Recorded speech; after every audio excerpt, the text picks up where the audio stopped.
नमस्कार दोस्तों, स्वागत है आप सभी का मेरे YouTube चैनल पे। आप सभी को मालूम होगा कि अभी थोड़ी देर पहले ही एसएससी CHSL 2022 का नोटिफिकेशन आउट हो चुका है। इस बार का जो नोटिफिकेशन वो काफ़ी ज़्यादा इम्पॉर्टेंट इसलिए है क्योंकि इस बार जो CHSL का एग्जामिनेशन का पैटर्न है, जो सिलेक्शन प्रोसेस है, वो पूरी तरीके से चेंज हो चुका है। जैसा कि आप लोगों को पता होगा, अभी कुछ महीने पहले है ना, जो CGL का फॉर्म निकला था उसमें भी पूरी तरीके से पैटर्न को चेंज कर दिया गया था सिलेक्शन का। जो टीयर 2 था, जो टीयर 1 था उसे क्वालिफाइंग कर दिया गया था और टीयर 2 के आधार पे ही सिलेक्ट किया जाएगा CGL के थ्रू। सेम पैटर्न यहाँ पे देखा जाए तो CHSL में भी लागू हो चुका है। अगर मैं बात करूँ CHSL में, तो CHSL में जो टीयर 1 आप लोगों का कंडक्ट होता था वो पूरी तरीके से क्वालिफाइंग कर दिया गया है। मतलब आप टीयर 1 में 200 में से 180 लाएँ, 195 लाएँ, उससे कोई फ़र्क नहीं पड़ता है। बस आपको जो मिनिमम जो कट ऑफ फिक्स किया जाएगा बाय द कमीशन, आपको वो क्वालिफाई करना है, बस आप एलिजिबल हो जाएंगे टीयर 2 के लिए।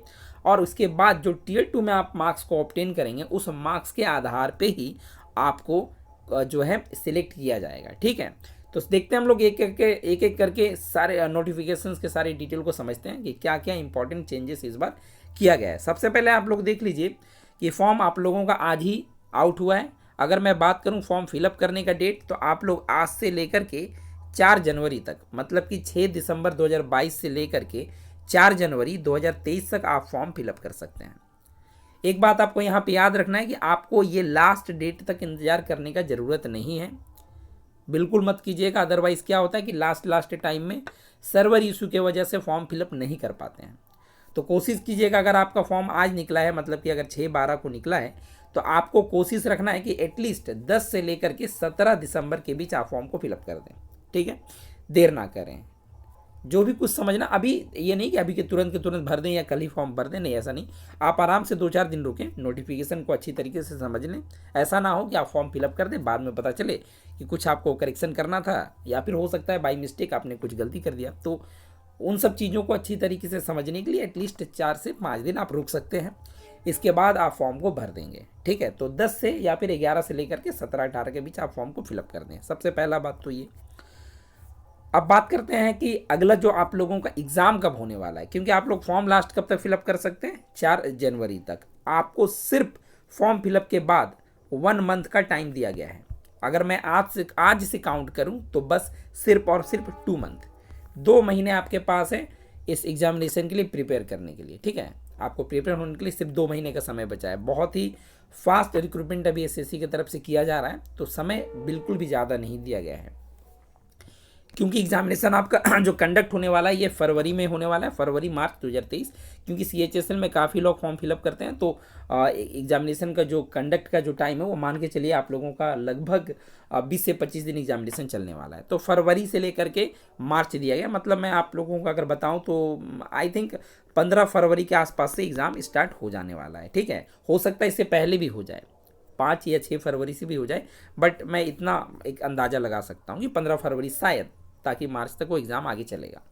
बात किया जाए टीयर 2 आपका कब होने वाला है, तो टीयर 2 जो है वो बोला गया है टू बी नोटिफाइड लेटर, मतलब बाद में बताया जाएगा। ठीक है, अब यहाँ पर मैं टीयर 1 और टीयर 2 का बात कर रहा हूँ, इस बात को आप ध्यान से समझिए। पहले का जो पैटर्न था वो क्या होता था, आप लोगों का टीयर 1 होता था जो कि 200 मार्क्स का होता था। इसके बाद आपका टीयर 2 होता था जो कि आपका डिस्क्रिप्टिव होता था। ठीक है, टीयर 2 डिस्क्रिप्टिव होता था, और टीयर 2 में आपका डिस्क्रिप्टिव में जो मार्क्स आप लाते थे, 100 मार्क्स का डिस्क्रिप्टिव होता था, उसमें जो मार्क्स आप ऑब्टेन करते थे प्लस ये 200 में जो मार्क्स आप लाते थे, उन दोनों को ऐड किया जाता था, और जो मार्क्स आप लाते उसी के आधार पर आपका मेरिट जो है वो तैयार किया जाता था। बट इस बार क्या है ना, पूरी तरीके से पैटर्न चेंज हो चुका है। ये जो टीयर 1 है इसका कोई इंपॉर्टेंस नहीं रह गया है सिलेक्शन के लिए, फाइनल सिलेक्शन के लिए। एक्चुअली में आपको क्वालिफाई तो करना पड़ेगा टीयर 1, क्योंकि विदाउट क्वालिफाइंग टीयर 1 आप तो टीयर 2 के लिए एलिजिबल ही नहीं होंगे। तो टीयर 1 आपको तो क्वालिफाई करना पड़ेगा, लेकिन टीयर 1 का मार्क्स से टीयर 2 का कोई लेना देना नहीं है, क्योंकि जो आपका मेरिट है ना वो सिर्फ और सिर्फ टीयर 2 के बेस पे तैयार किया जाएगा। अब आपके दिमाग में आ रहा होगा कि टीयर 2 में क्या डिस्क्रिप्टिव इस बार नहीं है? यस, बिल्कुल इस बार डिस्क्रिप्टिव नहीं है। जिस तरीके से आप लोगों के CGL से डिस्क्रिप्टिव को पूरी तरीके से हटा दिया गया है, सेम CHSL में भी डिस्क्रिप्टिव को पूरी तरीके से हटा दिया गया, मतलब डिस्क्रिप्टिव का कोई सेंस रह नहीं गया है। ऐसे भी डिस्क्रिप्टिव का कोई सेंस नहीं रहना भी अच्छी बात है, क्योंकि डिस्क्रिप्टिव में होता क्या था ना कि मतलब अननेसेसरली किसी को कभी ज़्यादा मार्क्स मिल जाता था, कभी कम मिल जाता था, मतलब एक तरीके से वो फेयर जो चीज़ें नहीं हो पाती थी। तो डिस्क्रिप्टिव को हटाना बहुत ही अच्छा एक तरीके से स्टेप है। बट टीयर 2 में तब अब क्या है, सीजीएल में जिस तरीके से आपका टीयर 2 है, लगभग उसी तरीके का टीयर 2 सीएचएसएल में भी देखने को मिलेगा। मैं अभी आप लोगों को वीडियो में आगे बताऊंगा कि टीयर 2 में क्या क्या है, कितने मार्क्स का, वो सब चीज़ें एक एक करके मैं आप लोगों को बताऊंगा। ध्यान से वीडियो को पूरी अच्छी तरीके से देखें, नहीं तो हो सकता है कि अगर आप कुछ ना समझे तो आप प्रिपेयर करने में बहुत ज़्यादा दिक्कत हो सकता है। ठीक है, क्योंकि जो पहले का नोटिफिकेशन था उससे इस बार का नोटिफिकेशन का बिल्कुल भी लेना देना नहीं है, तो इसलिए एक एक चीज़ों को अच्छी तरीके से समझें। सबसे पहले मैंने बता दिया कि फॉर्म आप कब से कब फिलअप कर सकते हैं। तो आज से लेकर के 4 जनवरी तक एग्ज़ाम आपका कब कंडक्ट होगा टीयर 1 का, तो वो फरवरी मार्च में होने वाला है, 2 महीने का समय अभी से है। बात किया जाए टीयर 2 कब होगा, उसका डेट अभी नहीं दिया गया, वो बोला गया कि बाद में उसके लेकर के उस बात को लेकर के नोटिफाई किया जाएगा। तो हम लोग टीयर 2 को अभी नहीं बात कर रहे कि कब होगा, बट फिर भी मान के चलें कि आपका टीयर 1 होने के बाद लगभग 2 से लेकर के 3 मंथ का समय मिलने वाला है टीयर 2 के लिए। ठीक है, एक हम लोग स्पेकुलेशन लगा सकते हैं, इतना हो सकता है। अब आते हैं हम लोग कि इसमें इस बार वैकेंसी कितना है। ठीक है, अच्छा कौन कौन से पोस्ट के लिए इस बार एलिजिबल होंगे, तो आप लोगों को पता होगा कि जो सीएचएसएल के थ्रू ये पोस्टल असिस्टेंट का, ठीक है, और सॉर्टिंग असिस्टेंट का जो होता था 2400 ग्रेड पे का, उसे सीजीएल में डाल दिया गया है।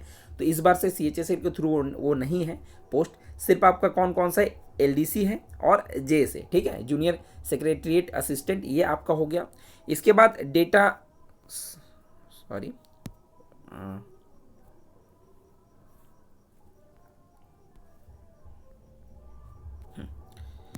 तो इसके बाद आपका डेटा एंट्री ऑपरेटर का यहाँ पे आप लोग देख पा रहे होंगे, जो कि ठीक है, हाँ, ये पहला हो गया एलडीसी, दूसरा हो गया डेटा एंट्री ऑपरेटर, और तीसरा फिर से यहाँ पर डेटा एंट्री ऑपरेटर। ये आप लोगों को देख पा रहे होंगे, ये जो है ये पे लेवल 4 है और ये भी पे लेवल 4 है, लेकिन ये ग्रेड ए का पोस्ट है। ठीक है ना, इसको मैं डिटेल में आगे बताऊंगा कि एक्चुअली में ये दोनों में क्या अंतर है। ठीक है, वैकेंसी इस बार कितना है, लगभग 4500 वैकेंसी है, काफ़ी ज़्यादा वैकेंसी, क्योंकि जो ये पोस्टल असिस्टेंट और सॉर्टिंग असिस्टेंट को हटाने के बाद आपका देखा जाए ना तो सिर्फ 1500 से 2000 के बीच जो है ना ही देखा जाए तो बचता था ना, 1500 से 2000 के बीच ही आपका वैकेंसी रहता है, लेकिन इस बार बढ़ा करके लगभग 4500 किया गया उन सब पोस्ट को हटाने के बावजूद भी। तो वैकेंसी ठीक ठाक है, कम नहीं है। अगर बात किया जाए आगे और इसमें क्या इंपॉर्टेंट है, हाँ, तो अब आप लोग देखें कि एज लिमिट आपका क्या होना चाहिए। तो आप लोगों को पता होगा कि 18 से 27 साल तक का एज होता है सीएचएसएल फॉर्म भरने के लिए। बाकी बात जो रिजर्वेशन में आपका छूट है वो एससी एसटी में 5 साल, ओबीसी को 3 साल वो दिया जाता है, बाकी अदर कैटेगरीज को भी छूट दिया जाता है। लेकिन जो 18 से 27 साल आपका होना चाहिए, मिनिमम 18 और मैक्सिमम 27 साल तक आप इस फॉर्म को फिलअप कर सकते हैं। एज आपका कब से काउंट किया जाएगा, तो काउंट किया जाने वाला है 1 जनवरी 2022 से, जो कि एक अच्छी बात है। ठीक है ना, एज में काफ़ी रिलैक्सेशन दिया गया है आपको। जो है लगभग आपका जो डेट ऑफ बर्थ है वो 2 जनवरी 1995 से लेकर के 1 जनवरी 2004 के बीच होना होगा। ठीक है, मतलब कि 2 जनवरी 1995 से पहले अगर आपका डेट ऑफ बर्थ है तो आप इस फॉर्म के लिए एलिजिबल नहीं हैं।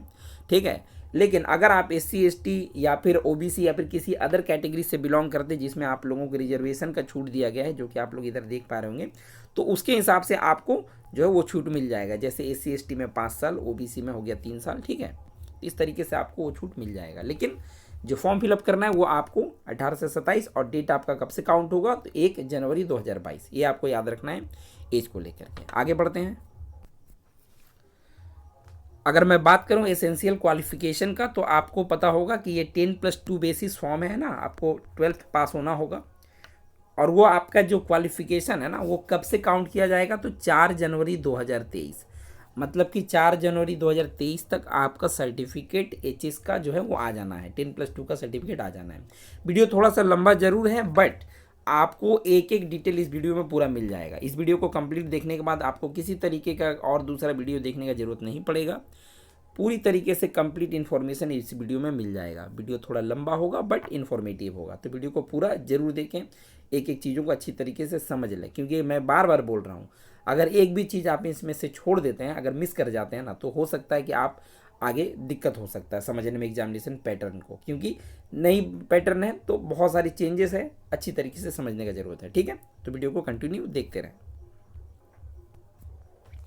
और अगर आप पहली बार फॉर्म फिलअप करने वाले हैं तो मैं आप लोगों को बता दूं, जो एग्जामिनेशन फ़ी होता है वो जनरल कैटेगरीज़ के लिए 100 रुपीज़ आपको पे करना पड़ेगा फॉर्म फिलअप करने के लिए। और विमेन कैंडिडेट्स और जो SC ST जो ये कैंडिडेट्स हैं उनको कोई पैसा पे करने का ज़रूरत नहीं है। ठीक है, या फिर PWBD इनको भी कोई पैसा पे करने का ज़रूरत नहीं है। बट अगर आप जनरल या OBC कैटेगरी से बिलोंग करते हैं तो आपको 100 रुपये पे करना होगा इस फॉर्म को फिलअप करने के लिए। ठीक है, आगे बढ़ते हैं हम लोग।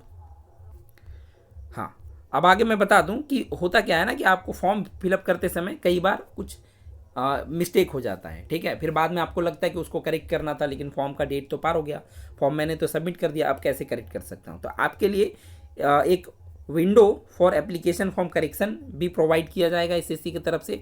अगर आप फॉर्म फिलअप करते समय इनकेस आपसे कोई गलती हो जाता है तो आप उसे करेक्ट भी कर सकते हैं। उसके लिए आपका डेट कब है, तो 9 जनवरी 2023 से लेकर के 10 जनवरी 2023, मतलब सिर्फ और सिर्फ एक दिन का डेट आपको दिया जाए, एक दिन का समय आपको दिया जाएगा फॉर्म को करेक्ट करने के लिए। अगर आप फॉर्म को करेक्ट करेंगे तो आपको अलग से 200 रुपये पे करना पड़ेगा। ठीक है, मैं आगे अगर आप लोगों को थोड़ा दिखाऊं तो वेट किधर में है, ये आप देख पा रहे हो यहाँ पे, अगर आप फर्स्ट टाइम फॉर्म को करेक्ट करते हैं तो आपको देना पड़ेगा 200 रुपये। बट अगर आप इसके बाद फिर से फॉर्म सबमिट आपने कर दिया और फिर से अगर आपको लगा कि नहीं फिर से मुझे कुछ करेक्शन करना था, तो आपको इस बार सेकेंड करेक्शन के लिए आपको पैसा पे करना पड़ेगा 500। यहाँ पे लिखा हुआ है सेकेंड टाइम के लिए आपको 500। तो आप फॉर्म को ध्यान से फिलअप करें, और अगर आप सेकेंड टाइम करेक्शन करने के बाद फिर से कुछ अगर गलती करते तो फिर आपका फॉर्म करेक्ट करने का कोई दूसरा ऑप्शन नहीं है, आप एलिजिबल नहीं होंगे एग्ज़ाम देने के लिए। ठीक है, तो फॉर्म को भरते समय ध्यान रखें, अदरवाइज़ हो सकता है कि आपको अलग से फिर पैसा पे करना पड़े, ये 200 और 500 का, या फिर हो सकता है अगेन अगर बार बार अगर गलती करते हैं तो फिर तो आप फॉर्म एक तरीके से एग्ज़ाम ही नहीं दे पाएंगे। तो थोड़ा ध्यान से फॉर्म को फिलअप करें। आगे बढ़ते हैं हम लोग। अब इस लाइन को आप लोग ध्यान से पढ़िएगा, जो स्कीम ऑफ एग्जामिनेशन है इस बार उसे आप ध्यान से देखें क्या है। The computer-based examination will be conducted in 2 tiers as indicated below। मतलब जो आपका CBET जो एग्ज़ाम है वो आपका होने वाला है 2 टीयर्स में, Tier 1 और Tier 2। ठीक है, इस बार हमेशा क्या होता था, सिर्फ Tier 1 प्लस डिस्क्रिप्टिव होता था, है ना, एंड देन आपका टाइपिंग स्किल टेस्ट होता था। लेकिन इस बार Tier 2 को भी एक तरीके से देखा जाए तो ऐड किया गया है, डिस्क्रिप्टिव को हटा के उसके जगह पे Tier 2। आगे देखते हैं Tier 2 में क्या है, और Tier 1 में भी कुछ चेंजेस हुआ है या फिर सेम है, वो भी देखते हैं। चलिए अब मैं आप लोगों को यहाँ पे आगे दिखाऊं कि Tier 1 का जो आपका पैटर्न एग्जाम का रहने वाला है वो पहले जैसा ही है, इसमें कोई चेंजेस नहीं किया गया है। 4 सेक्शंस आपके पूछे जाएंगे। पहला हो गया आपका इंग्लिश हो गया, दूसरा जनरल इंटेलिजेंस मतलब रीजनिंग, तीसरा आपका हो गया quantitative aptitude means maths, and चौथा जनरल अवेयरनेस आपका GK हो गया। तो 4 सेक्शन जैसे पहले पूछे जाते थे उसी तरीके से पूछे जाएंगे, और प्रत्येक सेक्शन से आपको 25 करके क्वेश्चंस आएंगे और 25 मार्क्स, मतलब पर क्वेश्चन के लिए आपको 2 मार्क्स अलॉट किए जाएंगे। तो उस तरीके से देखा जाए तो 25 25 25 25 टोटल 100 क्वेश्चन इंटू 2 मार्क्स करके मतलब 200। तो आपका Tier 1 पहले जैसा ही 200 होने वाला, और समय कितना आपको मिलने वाला है, 1 घंटा का। 60 मिनट्स आपको टाइम दिए जाएंगे इस 100 क्वेश्चंस को अटेम्प्ट करने के लिए। अब इस 100 क्वेश्चन के अटेम्प्ट करने पर आपके जो 200 मार्क्स का जो ये पैट एग्ज़ाम होगा, इसमें आप जो कमीशन के तरफ से कट ऑफ फिक्स किया जाएगा। ठीक है, उस कट ऑफ को आपको क्वालिफाई करना पड़ेगा। उस कट ऑफ को आप जैसे ही क्वालिफाई करेंगे आप एलिजिबल हो जाएंगे Tier 2 के लिए। इस अगर सपोज कि 115 कट ऑफ जाता है जनरल का, इन केस, ठीक है, 115 जाता है, और अगर आपका 80 भी आ जाए तो कोई ज़्यादा फर्क पड़ने वाला नहीं, क्योंकि आपका क्वालिफाई करना है सिर्फ। और किसी का 117 है तो आपको देखा जाए तो 117 और 180 वाले सेम है, क्योंकि इसमें कोई ज़्यादा फर्क पड़ेगा नहीं। लेकिन हाँ, अगर आपका 180 आ रहा है तो इसका मतलब ये है कि आपका प्रिपरेशन बहुत अच्छा है, आप उसको कंटिन्यू रखेंगे। लेकिन जिसका अगर 117 आता है, सिंपल सा बात है, इन्हें और ज़्यादा मेहनत करने का जरूरत पड़ेगा टीयर 2 के लिए। बट हाँ, टीयर 1 में ज़्यादा और कम लाने से कोई फर्क नहीं पड़ेगा। जो भी कट ऑफ फिक्स किया जाएगा बाय द कमीशन, आपको वो क्वालिफाई करना पड़ेगा and you will be eligible for tier 2। ठीक है, आगे बढ़ते हैं हम लोग। टीयर 1 में कोई पैटर्न चेंज नहीं हुआ है, बिल्कुल पहले जैसा पैटर्न है। अगर आप लोगों ने पहले CHSL का एग्जाम दिया तो आप लोगों को मालूम होगा टीयर 1 कैसे होता है। बाकी बात अगर आप नए हैं तो आप लोग ध्यान से समझ लें। टोटल 100 क्वेश्चंस होंगे और आपको इस 100 क्वेश्चन को अटेम्प्ट करने के लिए 60 मिनट्स दिए जाएंगे। और क्वेश्चंस कैसे होंगे, तो MCQ होंगे, मतलब कि मल्टीपल चॉइस क्वेश्चंस होंगे। ठीक है, मल्टीपल चॉइस क्वेश्चंस होंगे। आगे बढ़ा जाए। अब जो मेन पॉइंट है ना, वो शुरू होता है यहाँ से। ठीक है, जो SSC की तरफ से जो नई चीज़ें लाएगी वो स्टार्ट होता है यहाँ से। स्कीम ऑफ टीयर 2 एग्जामिनेशन, मतलब कि CHSL में आपका टीयर 2 होने वाला है। क्या है टीयर 2 में, देखिए सबसे पहले आपको यहाँ पे समझना है कि यहाँ पे आपको टीयर 2 ये तो हो गया, सेशन में बांटा गया है। देन आपका सेक्शन मॉड्यूल, मतलब एक तरीके से देखा जाए तो फर्स्ट टाइम में आपको पढ़ने के बाद बहुत कन्फ्यूजन हो सकता है, बहुत सारी चीज़ें आपको समझ में नहीं आएगी। लेकिन मैं आप लोगों को एकदम शॉर्ट में बताऊंगा। इन सब पूरे नोटिफिकेशन को पढ़ करके आपको कन्फ्यूजन नहीं होना है। मैं बिल्कुल शॉर्ट में आप लोगों को समझाऊंगा कि एक्चुअली में पूरा जो है क्या, मतलब एक तरीके से इस पूरे जो टीयर 2 का जिस्ट है ना, वो मैं आप लोगों को देने वाला हूँ। ठीक है, तो सबसे पहले आप लोगों को थोड़ा सा मैं यहाँ बता दूँ कि टीयर 2 में क्या होने वाला है। तो देखिए, अगर मैं बात करूं टीयर 2 का, जो सेशन 1 है ये टोटल 2 hours and 15 minutes का होने वाला है, मतलब 2 घंटा 15 मिनट का सेशन 1 है। अब सेशन 1 में आपको देखने को क्या क्या मिलने वाला है, तो सेक्शन 1 जिसमें आपका मैथ्स होगा और रीजनिंग होगा। टोटल मैथ्स के 30 क्वेश्चन होंगे और रीजनिंग के 30 क्वेश्चन होंगे। टोटल कितने क्वेश्चन हो गए आपके, 60 क्वेश्चन। आपको ये 60 क्वेश्चन के लिए टाइम कितना दिया जाएगा, 1 hour, 1 घंटा समय आपको दिया जाएगा। ठीक है, और प्रत्येक क्वेश्चन को अटेम्प्ट करने पे आपको कितने मार्क्स मिलने वाले, 3 मार्क्स। यहाँ पे आप देख पा रहे होंगे, मतलब कि 60 questions, 30 mathematics and 30 reasoning, total questions हो गए 60 और आपको पर क्वेश्चन के लिए 3 मार्क्स दिए जाएंगे। तो टोटल आपका जो मैथ्स और रीजनिंग का मार्क्स हो गया वो हो गया 180, 180 मार्क्स। ठीक है, और आपको ये 60 क्वेश्चन करने के लिए सिर्फ 1 घंटा का समय मिलेगा। ठीक है, इसके बाद आपका शुरू हो जाएगा सेक्शन 2।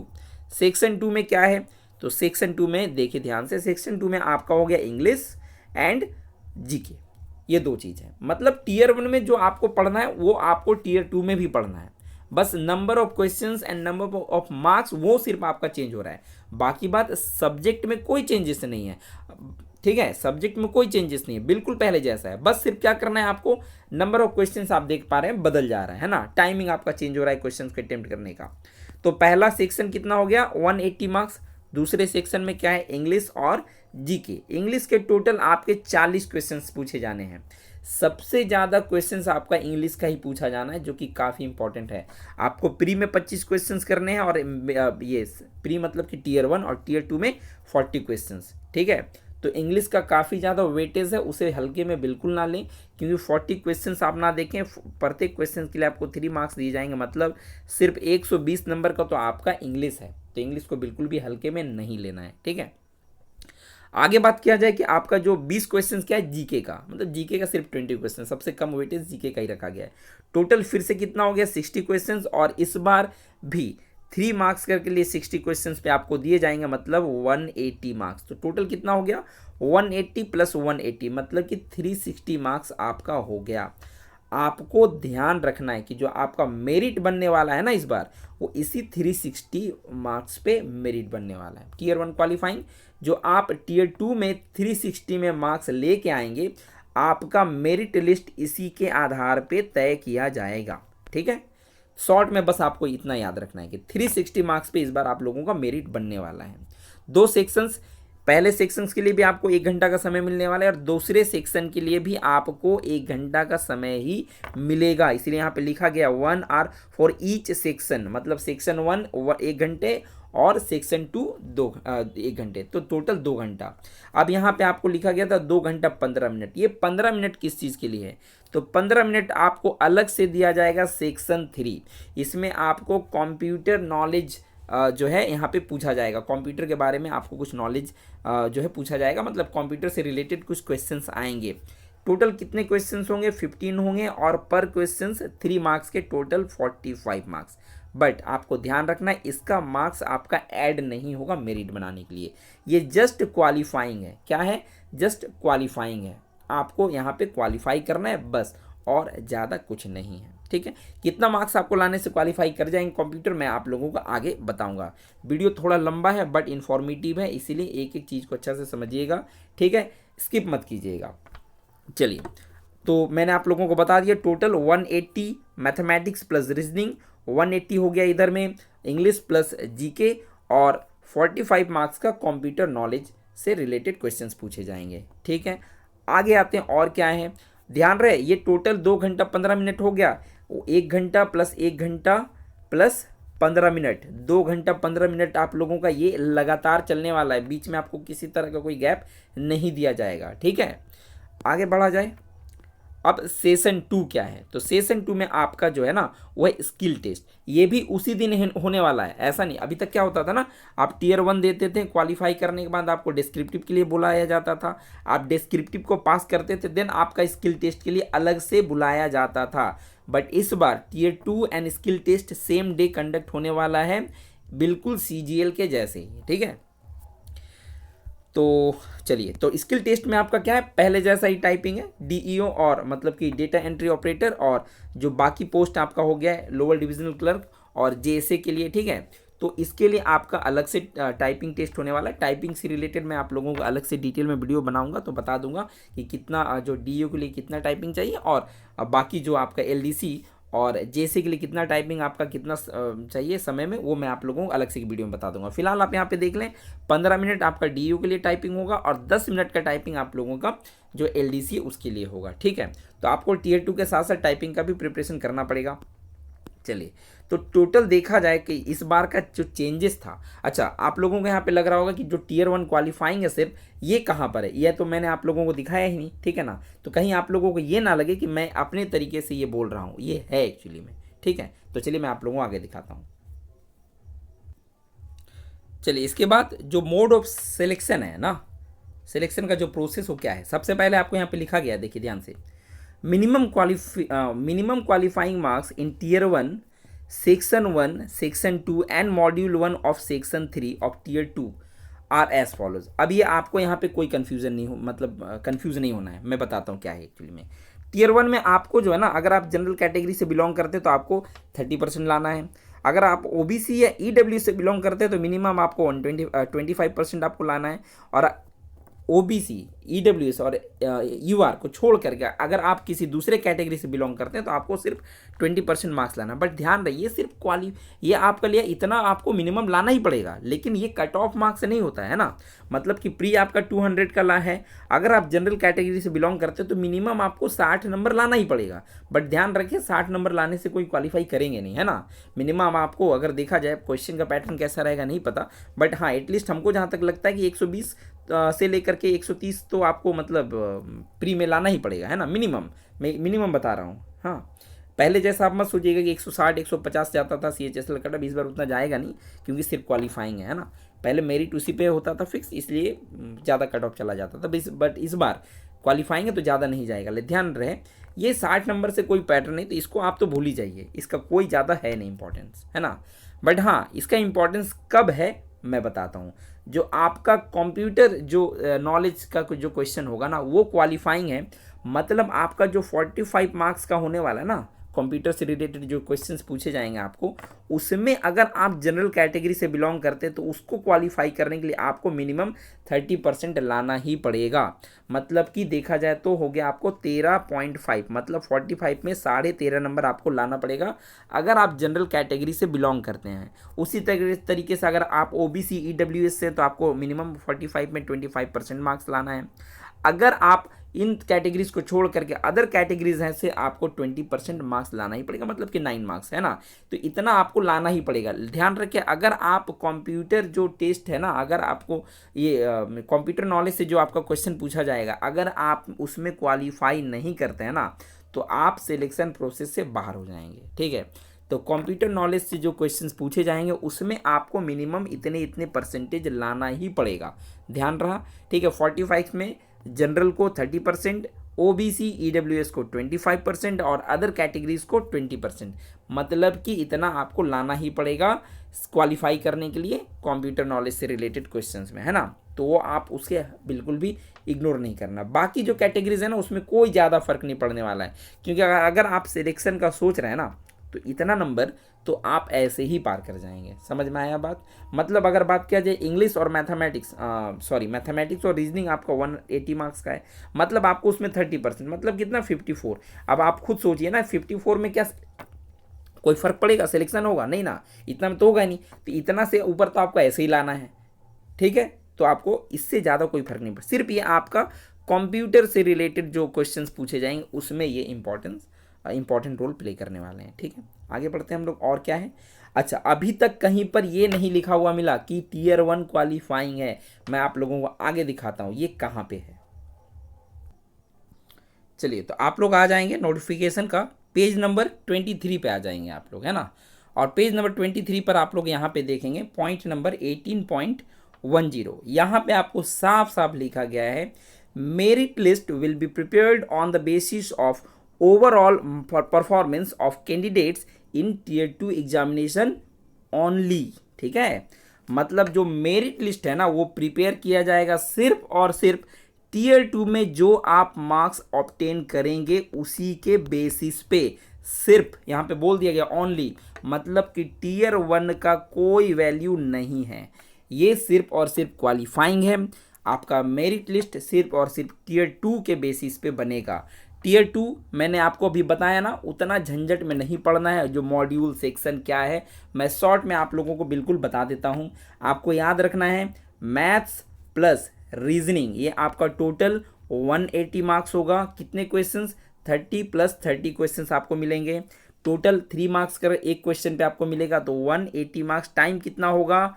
1 आवर का समय आपको मिलने वाला है। बात किया जाए उसके बाद आपका इंग्लिश प्लस जीके, इसमें आपको कितना फिर से, अच्छा इसमें लेकिन क्वेश्चन कितना होगा, इंग्लिश के आपके होंगे 40 क्वेश्चंस और जीके के 20 क्वेश्चंस, मतलब कि 60 क्वेश्चंस हो गए।